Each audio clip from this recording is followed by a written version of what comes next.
আসসালামু আলাইকুম। আমি একটা ভিডিও নিয়ে আসলাম আপনাদের মাঝে জরুরি। যাত্রাবাসা আফরুজ ভাই কারেন্টের লাগিয়ে 3-4 দিন আগে ওনার খুব সমস্যা হয়েছে। বর্তমানে ঢাকা 18 তলা একটা হসপিটালে ভর্তি আছে, রুগীর নাম্বার দেওয়া আছে। আমি এমন এক জায়গায় ভিডিও বানাইতেছি কারণ এরা ফোন দিছে। এই যেখানে আমি কোন জায়গায় আছি,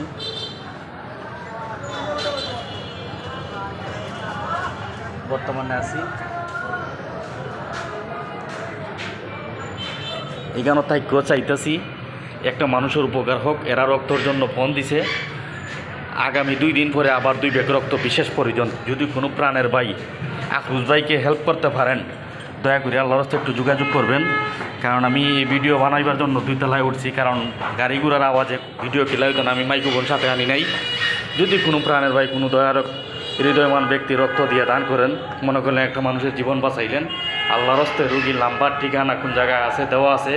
যাত্রাবাসা আফরুজ ভাই, যদি মনে করেন একজনের রক্ত দিলে ইন্ডিয়ার সবের ভাগিদার আপনার মা বাবা পাবেন। যারা রক্ত দেন আমি সবসময় জানি অনেক মানুষ আছেন গাড়ি ভাড়া নেন নাই, তারপরও আমি বলছি, ওরা বলছে আমাকে যাতায়াতের খরচ যা কিছু লাগে আওয়া যাওয়া। 2 জন ভাই দাঁড়ান, ভাই বানিয়াজুলের 2 ব্যাগ রক্ত দেওয়ার জন্য। যারা আমাকে চিনেন জানেন, আল্লাহর রাস্তে একটু দাঁড়ান। ভিডিওটা যদি আপনাদের মাঝে যায়, ভিডিওটা শেয়ার দিবেন। আর বিশেষ করে আল্লাহর রাস্তে যে যাওয়া পারেন রক্তর জন্য একটু হেল্প করেন। আসসালামু আলাইকুম, আল্লাহ হাফেজ।